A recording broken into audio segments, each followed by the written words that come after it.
হয়ে গেছে, আধা ঘন্টা হয়ে গেছে। কেন? ও তোমাকে চা করে দিল কে? মা? আরে ওই যে কালকে যে মেয়েটা স্কুটি ঠিক করলে না তুমি, হ্যাঁ। ওর বাড়িতে গেছিলাম। শোনো না, একটা ঘটনা হয়েছে। কি হয়েছে? আরে ওরা তো আমাদের তিনজনকেই নেমন্তন্ন করেছিল, তুমি তো ছিলে না বাড়িতে, সেই জন্য আমি আর ভাই গেছিলাম। বিশাল আয়োজন করেছিল জানো, খুব সুন্দর খাইয়েছে। আর তার মধ্যে একটা ঘটনা আছে, কি হয়েছে ওর ওই নাকি? মেয়েটাকে পছন্দ হয়ে গেছে। কি বলছো? এরকম? কাটা লাগা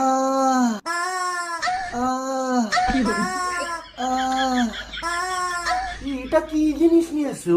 আরে ভাইকে এটাই তো আজকে কিনে দিয়েছি, সফট টয়। খুব সফট। সফট করে চুমু খাচ্ছে। এটা কি? এটা তোর? এটা আমার পার্টনার। ও মা, পার্টনার আবার ডাকছে। করে পার্টনার ডাকছে। যেরকম তোমার ভাই এরকম, সেরকম ওর পার্টনার হয়েছে এরকম। একটা বিকিনি পরা মুরগি নিয়ে ঘরের